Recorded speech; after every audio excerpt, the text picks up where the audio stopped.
in a game with campers and ghost bitches that hide. I'm here to offer you tips with Frost Ghost Recon Survival Guide. Your results may vary.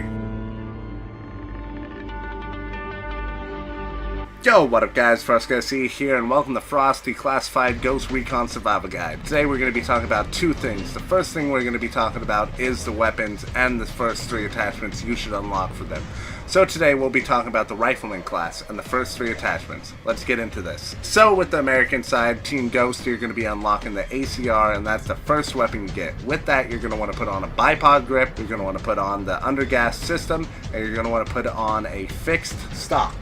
With the stock and the bipod grip and the undergas system, this is going to make you accurate as hell. Crosshairs won't bounce as much and you won't have a lot of kick for the weapon. And the weapon won't jump around everywhere, and you'll be able to drop people a lot easier and a lot faster. With the bipod grip, it gives you the increased accuracy when just shooting from standing up. But if you really want to go, you could drop that down when you're on a piece of cover. Let's say you hit up on your D-pad, and that will activate the bipod and it will drop it down. It takes a few seconds, so make sure there's no one around or no one directly in front of you when you drop it down. Drop it down, wait for the guy, he comes around the corner trying to rape you, and you just demolish his face. So let's talk about the second weapon. It's the same setup. You want to use the undergas, you want to use the bipod grip, you want to use the fixed stock. It's same for both classes. It doesn't matter what you use. You just need to have the same things.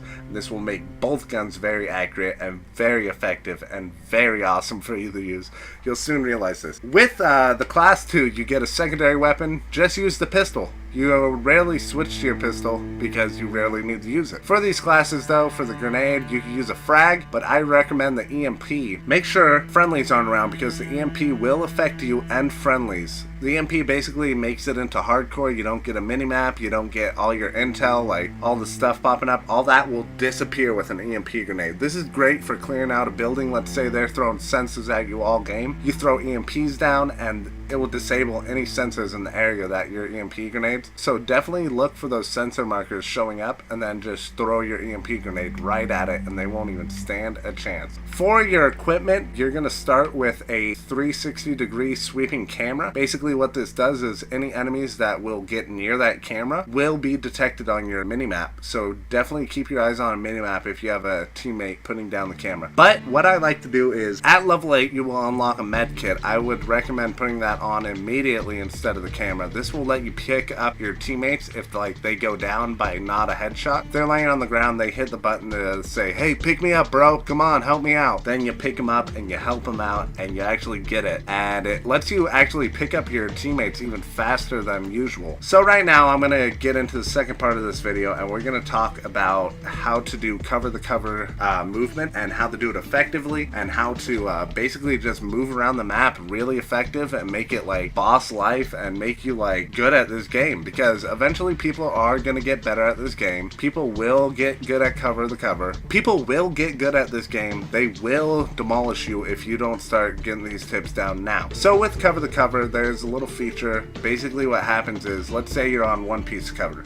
You want to move to that piece of cover on your right or your left or directly in front of you. You hold up if you want to move directly in front of you. You hold to the left if you want to move to your left. You hold to the right if you want to move to your right. Right now you're like, I'm just sitting on cover, I'm peeking out on my right. But when you see that circle on the ground on that next piece of cover, and if you hold A, your character will run to that cover and you will be able to get cover the cover. Basically, this is a great way. Let's say you're getting pinned down by a light machine gun guy just spraying on your position. This is a great way. You need to get cover the cover, get close enough, and then just rape his face with your gun. So with cover the cover system, it's very efficient and it's very inventive actually. I thought it was very nice. At first it takes a little while to get used to, but it is actually the most effective way to move from place to place. Very easy besides just sprinting all the time. With this, there's also a downfall. If you're on a piece of cover and someone's on the same piece of cover, you could actually jump over the cover on them. So always be ready for someone to jump the cover that they're already on, that's right on you practically, and just get ready for a gunfight. One thing that kind of pisses me off though, if you get really close to people, people will not do a gunfight with you. They will just spam X. When you spam that X button,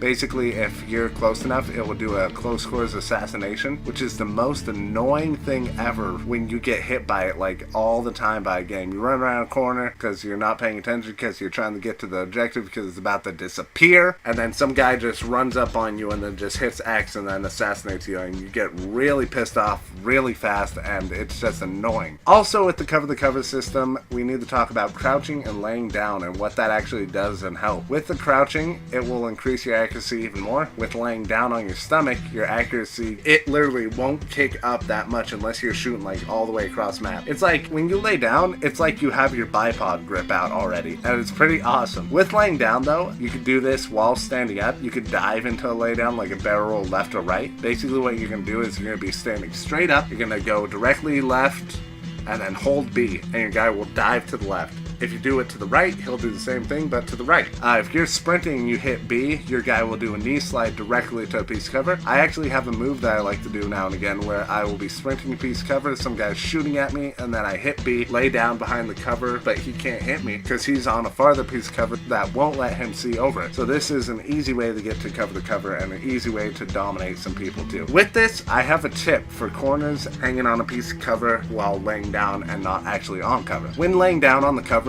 basically if you double tap left or if you double tap right, that's going to let you roll out left or that's going to let you roll out right. What I like to do is if they're like to my right, I roll out right, I spray them a little, and then let's say another teammate's coming but I gotta reload. Then I double tap left, get back into my piece of cover, and then reload, then double tap right, and then go right back out there and run a rape train on them. So you guys, if these tips were helpful to you and if they actually helped you off a little bit, as it said in the intro, your results may vary with my tips. So those are my 2 tips for today, guys. I hope you enjoyed the episode. I'll see you in the next video. See you later. Peace.